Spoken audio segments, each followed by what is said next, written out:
You boys got blue water fishing, here we go. Get your cameras ready. We're gonna do it again. He's right here. Over here, go on, blue marlin, blue marlin, blue marlin. Oh, yeah, baby. Great teaser. Blue water. You can tell that these marlin are angry. They want to kill and stun everything that they see. Let's go. Double header, we got one. Let's get the other. Woo!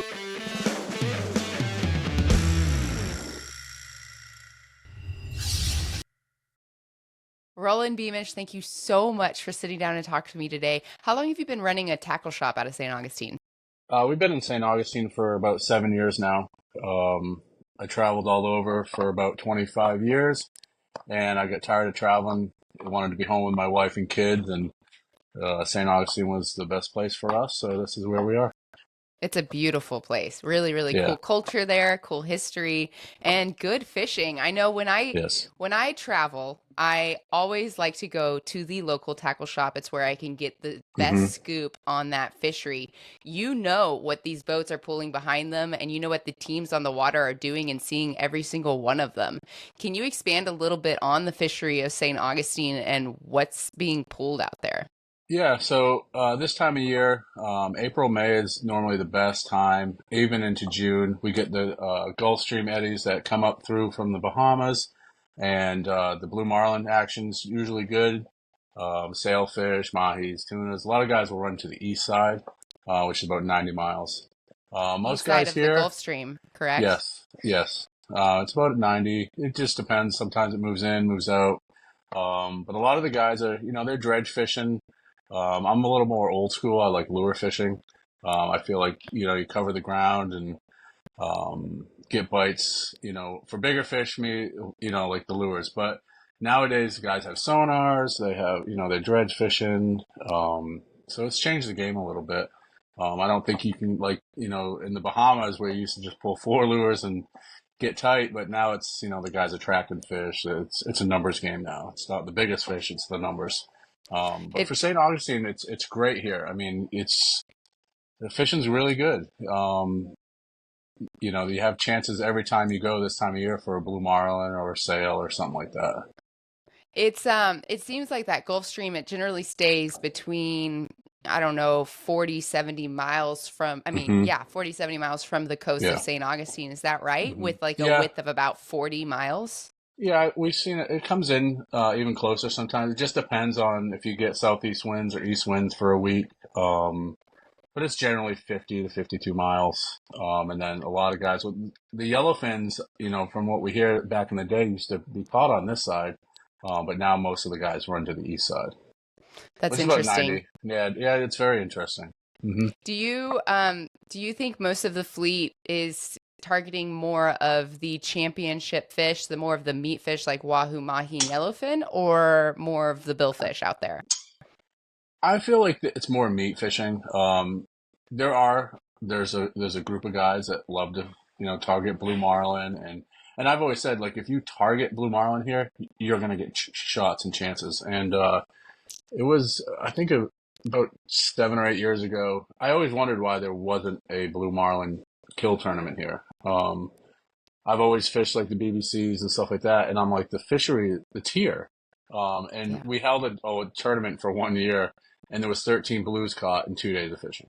So, and the guys were targeting them. But for here, a lot of guys like the meat. It's a lot of hardworking guys that, whether they're farming, carpenters, and they want to bring meat home. So, and we get a great dolphin run. Every year is different, but they want to fill their freezer, and I don't blame them. Yeah. Understandably, feed your families, feed your friends, fill the freezer. Absolutely. And you guys have had some really good mahi fishing recently. And you mentioned the eddies. You mentioned the wind playing a factor on the Gulf Stream and its distance from shore. Yep. What are your favorite, like if you're planning a fishing trip, what are your top charts to look at, and what top factors specific to St. Augustine do you focus on? I like, one of my favorites is Roths. A lot of guys will, Hilton's, Roths, rip charts, and I kind of look at all three. I mean, guys, I don't fish like I used to, but I have guys all the time that will running send a tackle shop. Yes, yeah, which is 7 days a week. But they'll send me, and get my ideas and I always look where the current, I'm a current guy, altimetry. I like where the current's pushing onto the edge. There's so many factors. But you have to, and people always say, well, that costs $700. I'm like, yeah, but it gives you an idea of where to start. If you go blind every time, yeah, you're going to catch fish, but the good guys, they're dialed in. And I think in tournament series, you have to be dialed in. I mean, to compete, you can get lucky, but the guys that continually win, they're dialed in with that stuff, and if the Nettie's, 20 miles south and you're go to the north, well, guess what? So Ross is probably my number one, then Rip Charts and Hilton's. Yeah, I get that. And, it's all about preparation. People can just go Mm-hmm. out there and put their tackle. It's not just the tackle that you're preparing.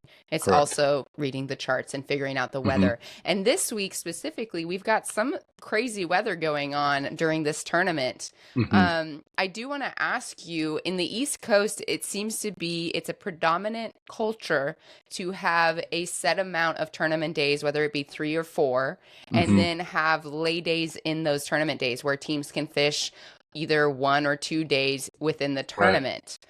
And that's something we're seeing this weekend. Can you expand on why that is such a big part of the East Coast fishing tournament culture? Yeah, guys used to just go. They would, if it was blowing 20, they were going. Nowadays it's more, safety. And you're seeing tournaments go longer, month-long tournaments, month and a half.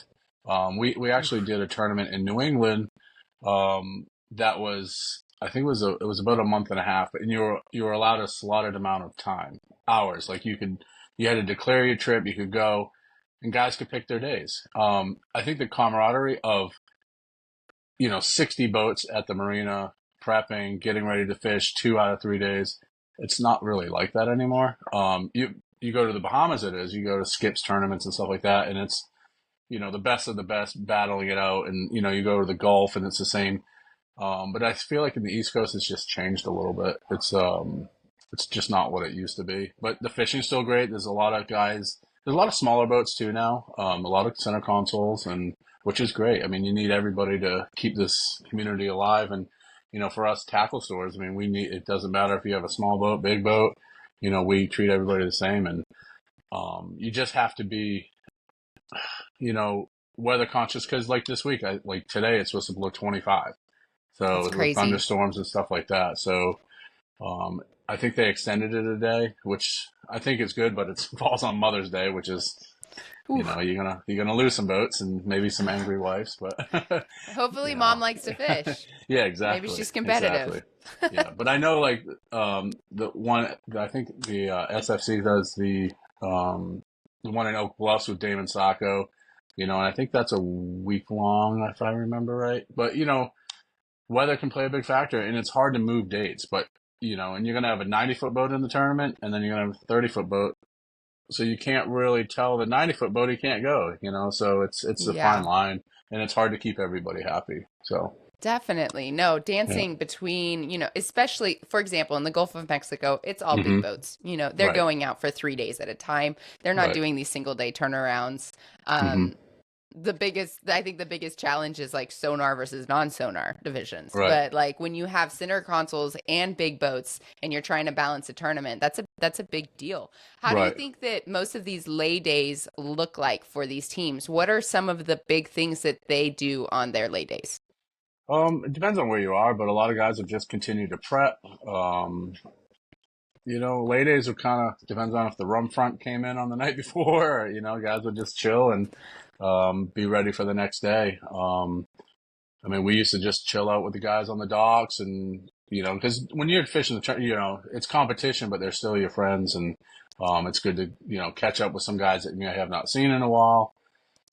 So it's for me we just walk the dock and hang out, go to lunch, and then make sure in the afternoon you're prepped up and ready to go.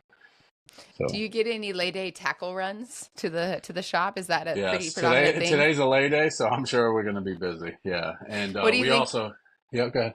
Sorry, what do you think the #1 product you're going to sell today is? Today's ballyhoo. So we were lucky enough to get fresh ballyhoo 2 days ago. They've been in a brine and they're beautiful. It's been a tough season for ballyhoo. A lot of us tackle shops did not get bait like we normally do. So I was fortunate enough to get some freshies, and so I'm sure we'll be busy with that today. Right before the tournament. That's awesome. I wish it was all Roland. lures, but all right, I know. But it's all good. Yeah. Well, I appreciate you sitting down with me in your Anytime. super busy day, and Anytime. You know, good luck out there. And Thank you. And we'll be talking soon. Okay, sounds good.